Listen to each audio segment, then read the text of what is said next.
Bien, último tramo. Decíamos que... ¿Qué decíamos?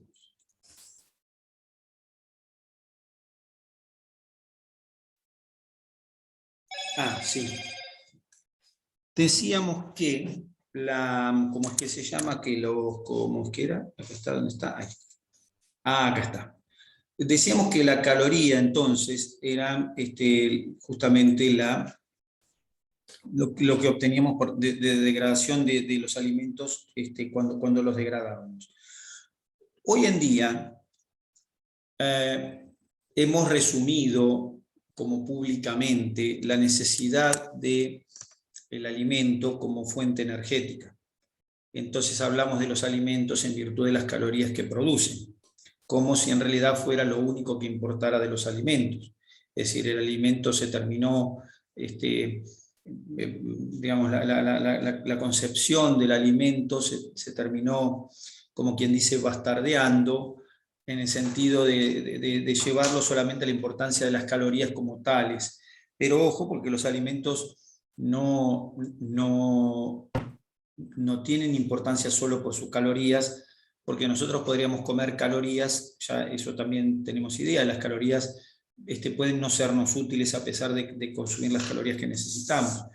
Y el hecho de que puedan no sernos útiles no está relacionado con que se transformen solo en grasas, sino que no tengamos lo que necesitamos. ¿Qué quiere decir esto? Quiere decir, yo como y cuento calorías, pero ojo, porque yo puedo contar calorías y en toda la comida que comí no comí un aminoácido que necesito.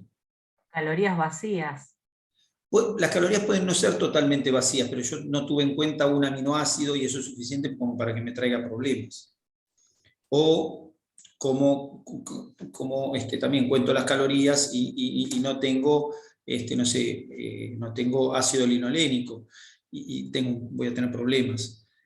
Entonces, nada, vaciarlo al contenido de caloría, más allá de esto, que efectivamente también está la caloría vacía, que se le llame, ¿no es cierto? Pueden ser calorías que sean buenas, pero ojo, porque ustedes no solo tienen que tener en cuenta que la caloría sea buena, sino que esté todo lo que se necesita. No puede faltar nada, no pueden faltar. Esto es como uno dice, bueno, vamos a armar un edificio, fenómeno, tenemos el cemento, los ladrillos, tenemos qué sé yo. Bueno, pero resulta que no tenemos los picaportes de las puertas. Entonces tenemos un edificio de 20 pisos con puertas sin picaporte. ¿Qué momento? ¿Se entiende? Es decir, que usted tiene que tener en cuenta hasta el picaporte de la puerta. No es que hay que tener en cuenta, es todo, hay que tener en cuenta todo. Por supuesto que el edificio sin ladrillo no anda, el edificio sin columna no anda, el edificio sin la mampostería, sin las ventanas, todo. Pero, ¿está bien? Por supuesto, de nuevo también, que no sirve traer solo ladrillo. En ese sentido sería como caloría vacía, solo trajimos ladrillo, acumulamos ladrillo, pero el edificio no lo podemos hacer.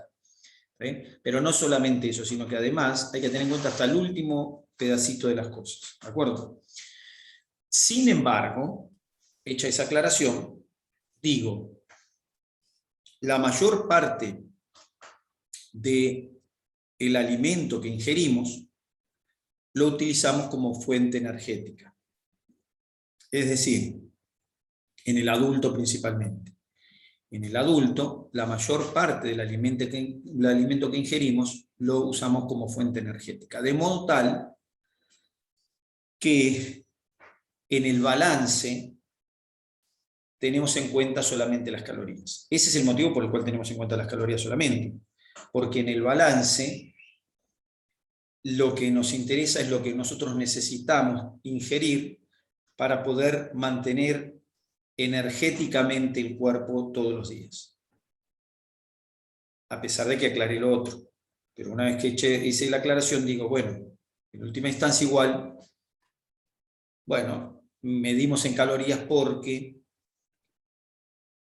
necesitamos una cantidad de calorías todos los días. Todos los días vamos a necesitar una cantidad de calorías. Hagan la cuenta, igual fíjense lo siguiente, ¿no? Las calorías que se necesitan. Uno dice, una persona, bueno, calculen ustedes que un individuo necesita calorías para hacer una actividad común y corriente. No sé, ¿cuántas calorías necesita una persona para hacer una actividad común? Para hacer la actividad, la de ustedes, estudiante. Estudiante o estudiante que hace un trabajo aparte, bueno, un estudiante. ¿Qué cantidad de calorías calculan que necesita su cuerpo? Entre 2.500 y 3.000. Bueno, depende del peso, tendría que ser una persona... Bueno, por eso digo, estamos hablando de una persona normal que lleva una cierta actividad. 2000. No, porque ahí se me pasó, para una persona de 70 kilos o 75 kilos, nos pasamos. O sea... ¿2.500 nos pasamos? Y sí, porque más o menos calculemos unas 25 calorías por kilo de peso por día, y nos quedamos en 2.000 y moneda. De hecho, cuando ustedes miran dice dosis recomendada diaria, y abajo tiene un asterisco en todos los alimentos, dice dosis recomendada diaria, o el 30% de la dosis recomendada, y hay un asterisco y dice para una... 2.000 calorías. Claro, una necesidad de 2.000 calorías, que es más o menos lo que se calcula, 2.000, 2.200. Para una actividad habitual mínima. Por supuesto, si le empezamos a sumar deporte, le empezamos a sumar, va a aumentar, pero digamos, para una persona que estudia, se sienta, estudia, no sé, hace su vida habitual, vida social, qué sé yo, 2.000 moneditas, estamos ahí. Bueno, esas calorías son las que consume un humano. Y la mayoría, es decir, la mayoría del alimento que consume, en realidad lo utiliza como fuente energética. ¿Está bien? Como fuente energética. Ahora vamos a ver para qué usamos la energía. Lo utilizamos como fuente energética la mayoría de los alimentos. Bien, entonces tengo fuente energética, los alimentos. Les iba a decir, calculen en relación a eso, miren esta cuenta que les voy a hacer, ¿no? Fíjense, si una persona necesita 2.000 calorías, ¿no es cierto?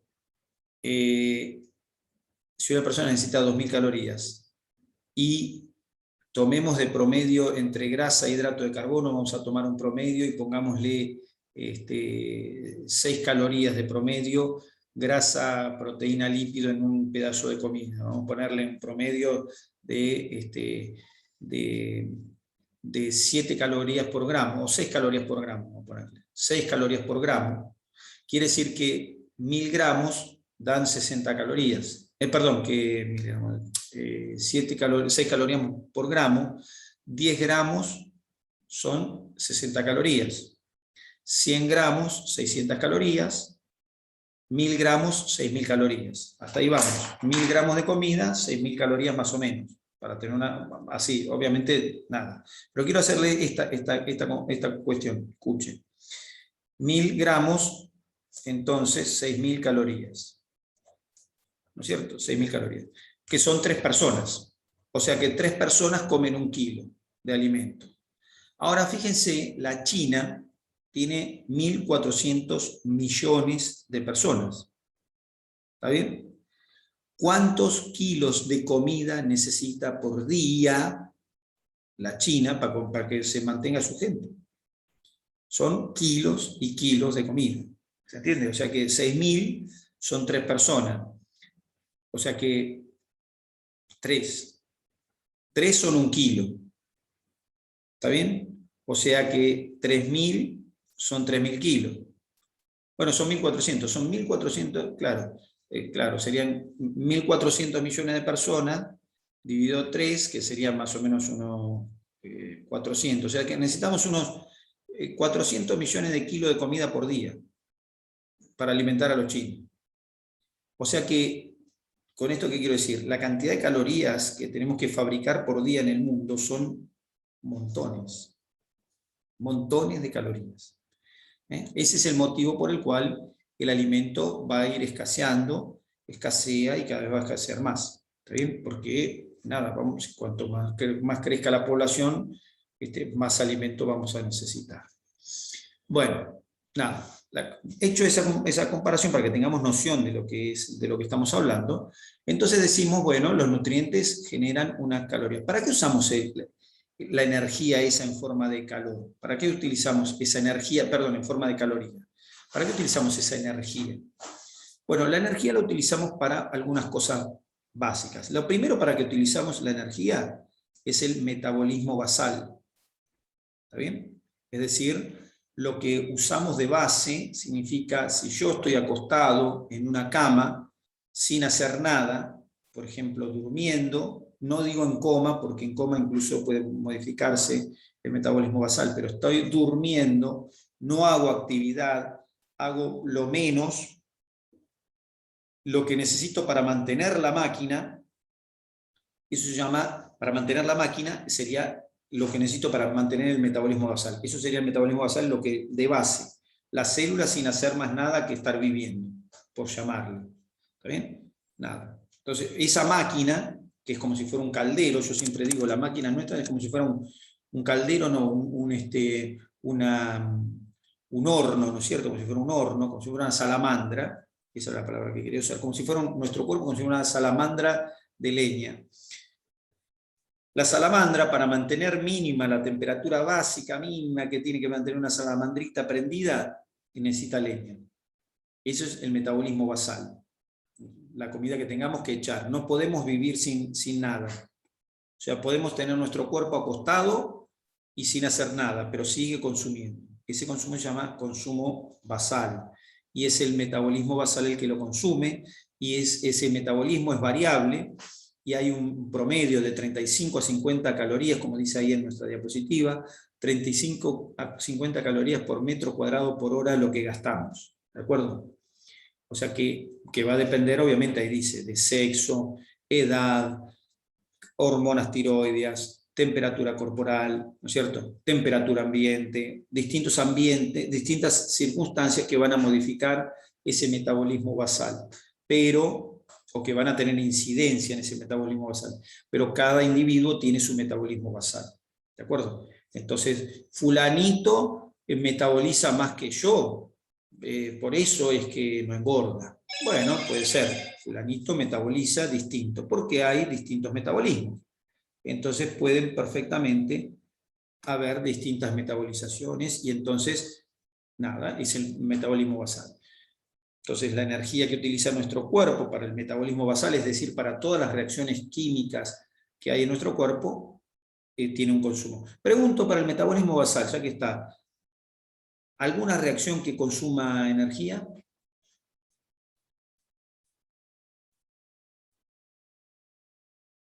Que conozcamos.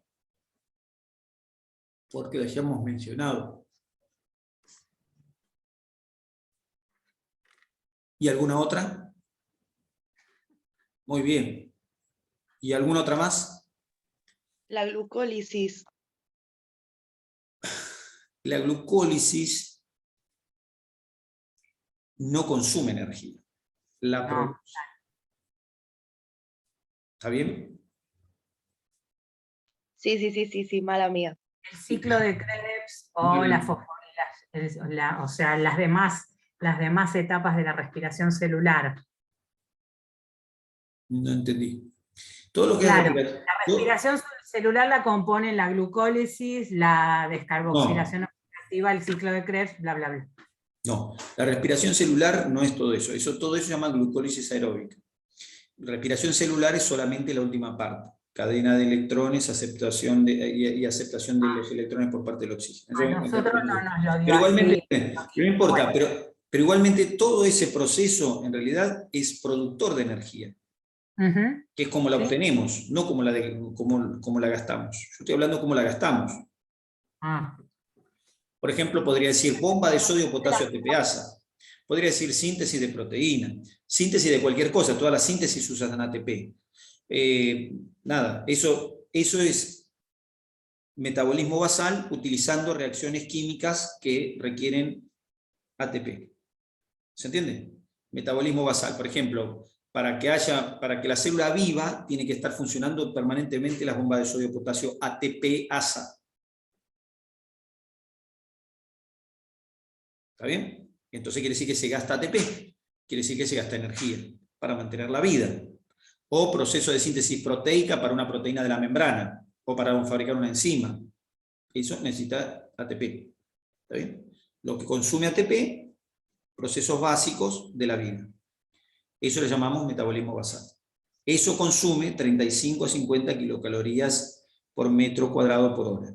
Eso quiere decir, si yo tengo una célula sola, saco una sola célula de mi cuerpo y la pongo en un medio de cultivo, la cultivo, esa célula está consumiendo energía. ¿Está bien? Una de las cosas para las que uso energía, metabolismo basal. Otra cosa para la que uso energía, como dice ahí, el trabajo muscular. ¿El trabajo muscular consume energía? ¿Qué opinas? Sí, ¿En sí. dónde? Y, por ejemplo, el corazón, por ejemplo. No, pero ¿en dónde es que se consume la energía? ¿Cómo es el consumo? El músculo. Sí, pero ¿dónde del músculo? Sí. Contracción muscular es el músculo, claro. ¿Pero dónde? Nosotros vimos contracción muscular y vimos cómo la cabeza de miosina para poder moverse necesita ATP, hidroliza ATP. Eso es energía que se consume para el trabajo muscular. Es decir, que para poder mover el sarcómero necesito que se mueva la cabeza de miosina y para eso hay que hidrolizar ATP. Eso es la energía. ¿Por qué? Porque ese ATP ¿de dónde sale? Sale pongámosle, de la fosforilación oxidativa, que sale a su vez de la cadena respiratoria, que a su vez viene del ciclo de Krebs y compañía. Y en última instancia viene de la glucosa, que ¿de dónde viene? De mi comida. O sea que yo comí, mi glucosa fue a hacer ciclo de Krebs y compañía, se obtuvo ATP y ese ATP lo usé para energía, movimiento muscular. ¿Se entiende? Si no hubiera comido, no tengo la energía, no puedo mover el músculo. ¿Se entiende cómo va la historia? Sí. Sí. O sea que el músculo obtiene la energía de lo que comimos. Bueno, entonces, pero no importa, lo que digo es, ¿para qué usamos la energía? Una, para el metabolismo basal. Dos, para el trabajo muscular. Tres, para la digestión de los alimentos se necesitan enzimas que requieren energía para su fabricación. ¿Está bien? Sería la digestión enzimática, requiere de energía. Bien. Entonces, la digestión enzimática requiere de energía. Y uno dice, ¿pero qué? Para digerir usamos tan poquitito. O sea, eso es la digestión de los alimentos, ¿no es cierto? Para la digestión enzimática de los alimentos necesito energía. Sí, por supuesto necesito energía. Necesito energía porque tengo que fabricar las enzimas. Pero si eso no es nada, ¿cómo no es nada? El páncreas fabrica 1 litro de líquido por día en el cual hay un montón de enzimas. Si no tengo las enzimas, no puedo degradar nada. Entonces, quiere decir que eso ocupa una cantidad de energía determinada. Entonces tengo, y no solo eso, también para la digestión, no enzimática también necesito, porque por ejemplo tengo que secretar ácido clorhídrico y la bomba de protones usa energía. Entonces, la energía para degradar los alimentos es una energía, es un gasto importante. Y luego, ¿para qué más utilizo la energía? Cómo se utiliza o qué más gasta energía. Bueno, todos nuestros procesos químicos son ineficientes. Ineficientes significa que una parte de la energía que se forma o que se utiliza se pierde en el ambiente. Por ejemplo, nosotros alguna vez contamos, un motor de un auto, yo le pongo nafta, ¿no es cierto? Los motores de los autos uno le pone nafta.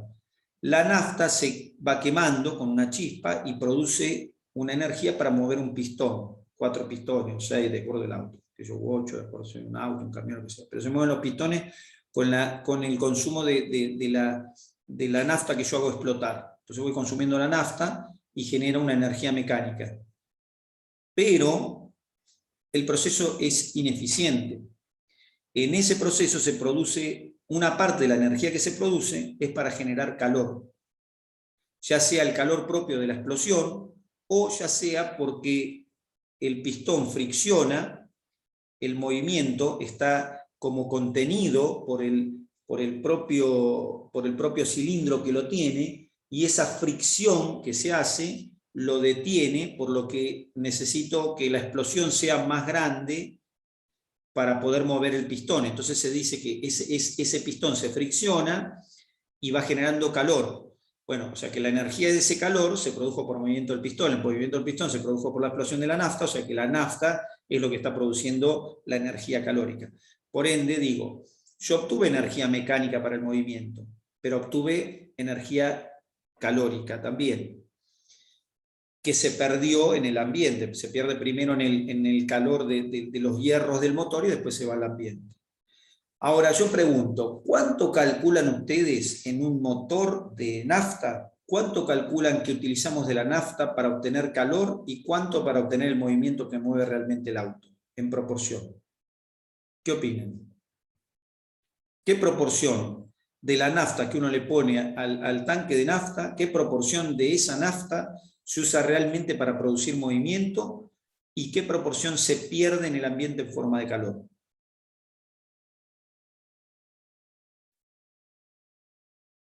Si yo les digo que un motor de explosión, el más eficiente, el más nuevo de todos, se compraron el BMW XZ24 Alfa con hiperreacción, no sé qué, el que sea, el mejor de todos los motores a combustión que usa nafta, no llega al 50% de utilización de energía en forma mecánica.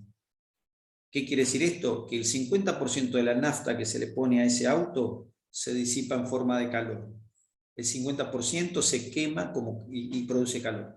Y el otro 50% con toda la furia sirve para mover realmente los pistones. En los autos más antiguos eso llegaba al 40% como fuerza mecánica y 60% pérdida de calor. Y en los primeros motores, que no eran, o sea, los motores de vapor, eso de que funcionaban los primeros, era entre el 10 y el 15%.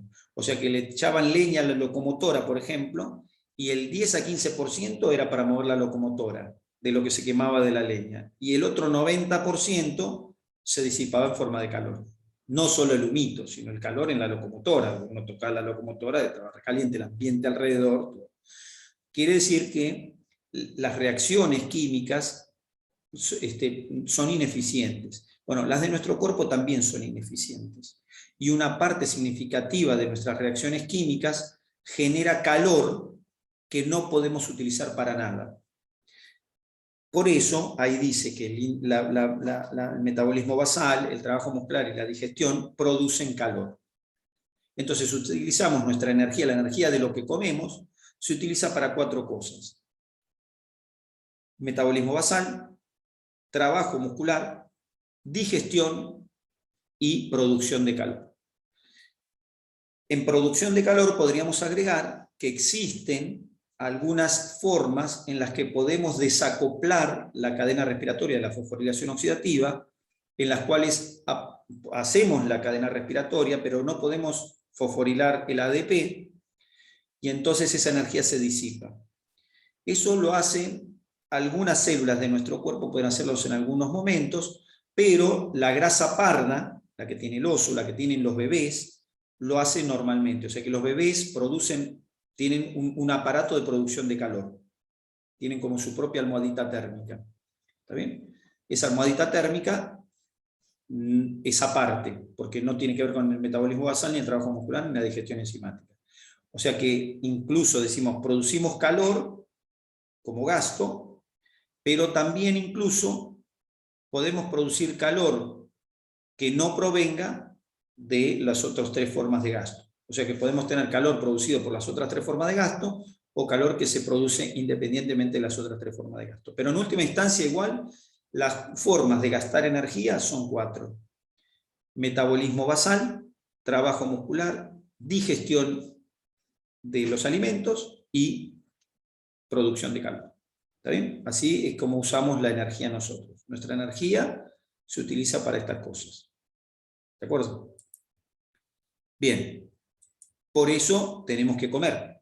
Comemos para hacer trabajo muscular, comemos para poder digerir lo que vayamos a comer después y comemos para mantener. Comemos porque necesitamos el calor corporal, porque para que se realicen todas estas cosas que mencioné antes, también se necesita una temperatura determinada que a su vez es generada por las mismas circunstancias. O sea que también el calor es utilizado para mantener un medio adecuado para las reacciones químicas. Esa es nuestra vida de calorías. Si nosotros consumimos mayor cantidad de calorías de las que necesitamos para hacer estas cosas, entonces las calorías se acumulan en forma de molécula. ¿Por qué? Porque no las quemamos a esas moléculas. Y la molécula de almacenamiento primordial en este caso es la grasa. Si comemos nosotros menos calorías de las que nuestro cuerpo necesita, entonces nuestro cuerpo empieza a autoconsumirse. ¿Por qué? Porque empieza a sacar la energía de moléculas propias y entonces perdemos masa muscular, masa humana, ¿está bien? Masa del cuerpo. Y obviamente perdemos peso, por supuesto. Perdemos masa, ¿de acuerdo? Ese precepto básico es el del mantenimiento del peso. El peso es la resultante entre lo que consumimos, entre lo que consume nuestro cuerpo, que utiliza nuestro cuerpo, y lo que ingerimos, ¿de acuerdo? Ese balance es el que determina en última instancia el peso corporal, cosa de la que vamos a hablar en nuestra próxima charla. El domingo a las... ¿De acuerdo? Muy bien, gente. Perfecto. Ahí los dejo, pues. Gracias. Gracias. Chao, profe, nos vemos. Chao, hasta luego. Nos vemos. Adiós.